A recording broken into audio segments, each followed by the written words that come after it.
My self doctor M.K. Paliwal, assistant professor in chemistry, government girls college Chomu.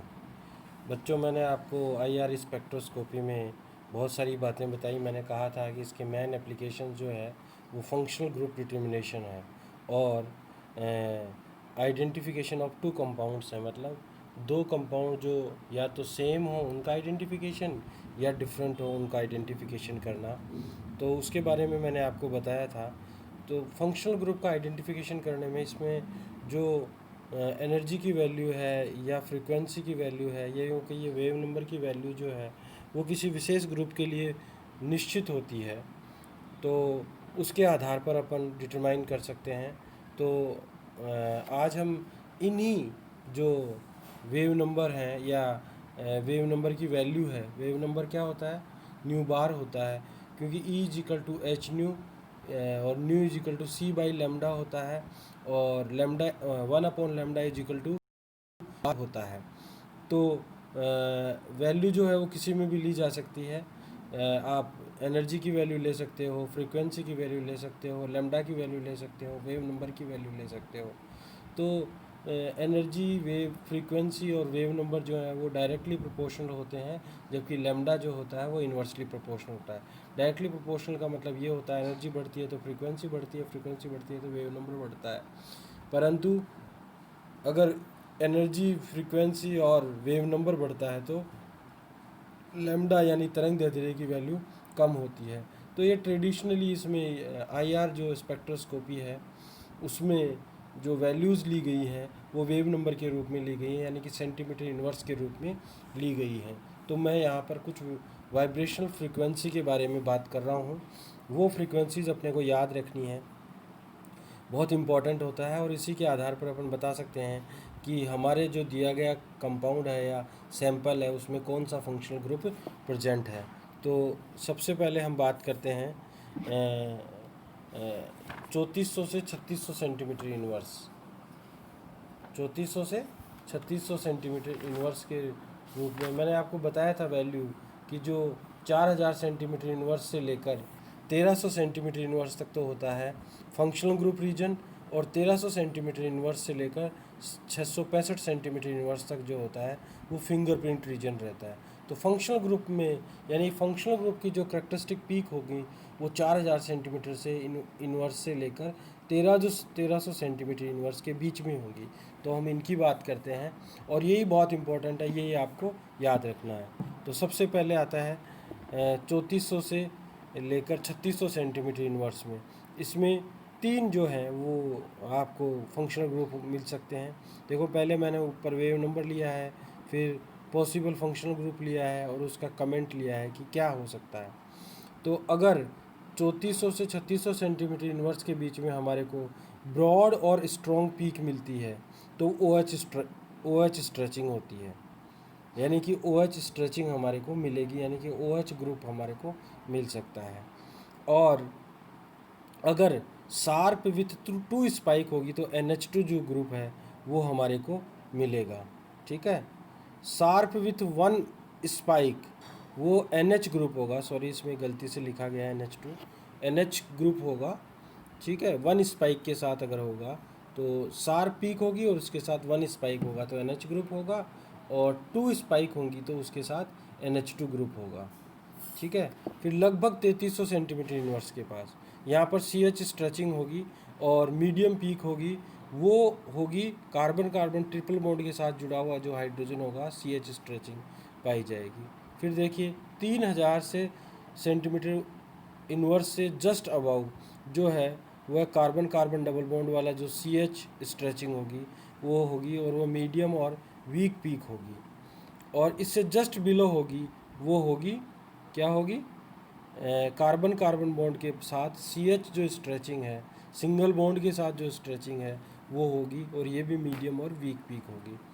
अब देखिए उसके बाद जो है 2720 से लेकर 2800, 2720 और 2820 पर एक डबलेट मिलती है, यानी कि बराबर हाइट की, यानी कि बराबर इंटेंसिटी की दो पीक मिलती हैं।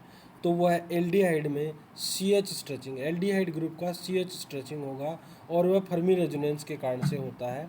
और मीडियम और वीक पीक होगी, ये मैं आपको फर्मी रेजोनेंस क्या होता है ये आगे बताऊंगा। डबलेट होगी इसमें, यानी कि दो जो है सेम हाइट की पीक होंगी, सेम इंटेंसिटी की पीक होंगी। उसके बाद 2500 से 3000 सेंटीमीटर इनवर्स में ये कार्बोक्सिलिक ग्रुप की करेक्टरिस्टिक पीक है और OH स्ट्रेचिंग होती है और ब्रॉड और स्ट्रॉन्ग पीक होती है। ये याद रखिए, अगर 2500 से 3000 के बीच में अगर आपको कोई सेंटीमीटर इनवर्स के बीच में कोई आपको मिलती है तो वह कार्बोक्सिलिक ग्रुप में होगी और ब्रॉड और स्ट्रॉन्ग होगी। फिर है 2200 से जस्ट अबाउ, वह है C triple bond N stretching होगी और स्ट्रॉन्ग पीक होगी।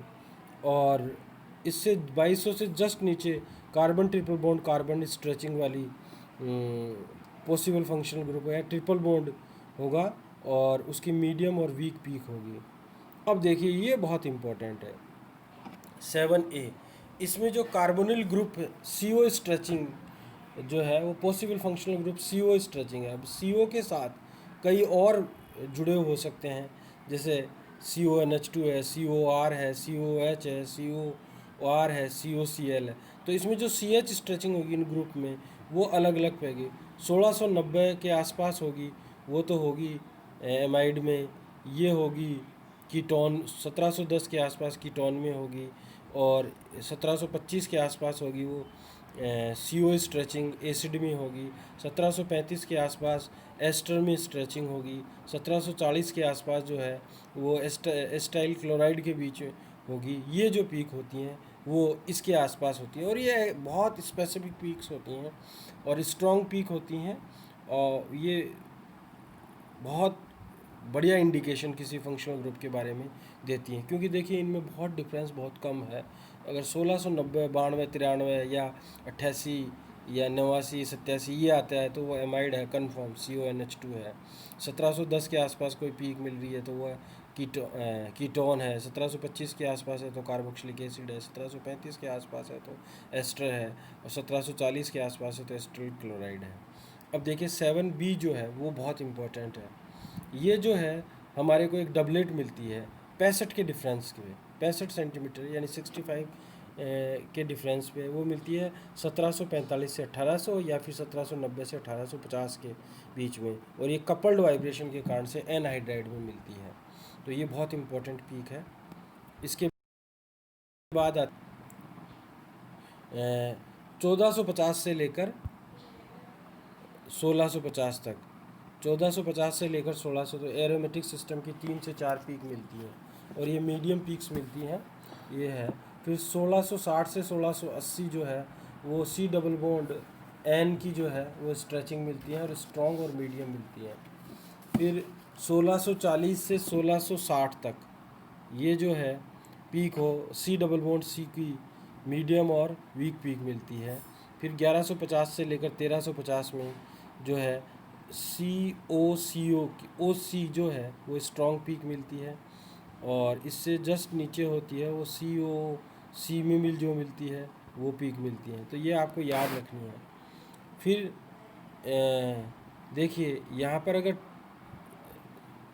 ट्रांस होता है तो ट्रांस डबल बॉन्ड के साथ अगर कोई है तो वो 970 सेंटीमीटर इनवर्स के मीडियम और मीडियम मिलती है और ये बेंडिंग पीक है, स्ट्रेचिंग नहीं है। आप मैंने वैसे ही बताया है कि आगे जो है वो फिंगरप्रिंट 1365 से नीचे जो है वो फिंगरप्रिंट रीजन होता है और 1300 से लेकर 665 सेंटीमीटर इनवर्स के बीच में फिंगर पे ये बेंडिंग्स होती हैं, सामान्यतः बेंडिंग होती हैं। और अगर जो ट्रांस सिस होती है, सिस 700 सेंटीमीटर इनवर्स में मीडियम बेंडिंग पीक होती है। देखिए ट्रांस होता है वो ज़्यादा स्टेबल होता है, इस कारण से उसकी है हायर वेव नंबर पे मिलती है, और सिस जो होता है वो कम स्टेबल होता है तो वो लोअर वेव नंबर पे मिलती है। एनर्जी, फ्रीक्वेंसी और वेव नंबर तीनों जो हैं वो डायरेक्टली प्रोपोर्शनल है, मैंने आपको पहले ही बताया है। तो ये जो होती हैं तो ये इस प्रकार से आपको पीक मिलती हैं सिस और ट्रांस की। फिर देखिए अगर C के साथ X जुड़ा हुआ है, X का मतलब फ्लोरीन, क्लोरीन, ब्रोमीन, आयोडीन, तो इनकी 1000 से 1400 सेंटीमीटर ये होता है अगर फ्लोरीन जुड़ा हो क्लोरीन जुड़ा हो तो 600 से 800 सेंटीमीटर इनवर्स, अगर ब्रोमीन जुड़ा हो तो 500, और आयोडीन जुड़ा हो तो लगभग 500 सेंटीमीटर इनवर्स के आसपास ये पीक मिलती है। ये सारी बैंडिंग पीक्स हैं और बहुत ज़्यादा इम्पोर्टेंट नहीं है, फिर भी इनको आपको याद रखना आवश्यक है। अब अपन नेक्स्ट बात करते हैं और कुछ इम्पोर्टेंट पीक्स हैं।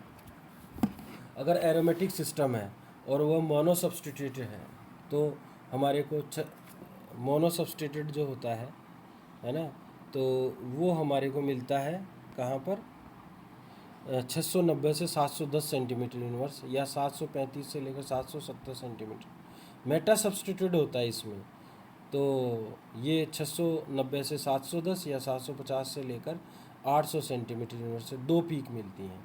अगर ऑर्थो सब्स्टिट्यूट है तो ये 730 से 770 सेंटीमीटर इनवर्स मीडियम पीक मिलती है, ये वाली। और अगर पैरा है तो पैरा सबसे ज़्यादा स्टेबल होता है, तो 800 से 850 सेंटीमीटर इनवर्स में स्ट्रॉन्ग पीक मिलती है। ये है बेंजीन अगर डाई सब्स्टिट्यूट होता है तब। अब देखिए नेक्स्ट है, वो है 1275 से 1375 या 1535 से 1600। इसमें जो NO2 है उसमें NO स्ट्रेचिंग की स्ट्रॉन्ग पीक मिलती है। फिर मिलती है 1605 से 1625 या फिर 1650 से 1680 में। इसमें NO स्ट्रेचिंग जो ऐसा होता है बॉन्ड ONO2 में स्ट्रॉन्ग पीक मिलती है स्ट्रेचिंग की, वो यहाँ पर मिलती है। तो ये स्ट्रॉन्ग पीक्स हैं। अब इस प्रकार से ये जो है हम फंक्शनल ग्रुप का आइडेंटिफिकेशन कर सकते हैं और हम बता सकते हैं कि कौन सी पीक अगर हमारे को मिलती है या हमारे पास वेव नंबर की वैल्यू आती है, तो हम वेव नंबर की वैल्यू अगर हमारे किसी पीक से रिलेटेड आती है तो हम बता सकते हैं कि उस दिए गए कंपाउंड में कौन सा पॉसिबल फंक्शनल ग्रुप है, और दूसरी स्पेक्ट्रोस्कोपी की सहायता से उसको हम कन्फर्मेटरी या कन्फर्मेशन दे सकते हैं। दो को अगर मिला के, तो जैसे हमारे पास UV विजिबल है, मास स्पेक्ट्रो है, इन सबको NMR है, इन सबको करके हम कंपाउंड की आइडेंटिफिकेशन आराम से कर सकते हैं। पर उसमें IR जो होता है वो सबसे इम्पोर्टेंट रोल प्ले करता है फंक्शनल ग्रुप के बारे में बताने के लिए। धन्यवाद, थैंक यू। अब अपन जो है नेक्स्ट क्लास में पढ़ेंगे factor affecting the vibrational frequencies.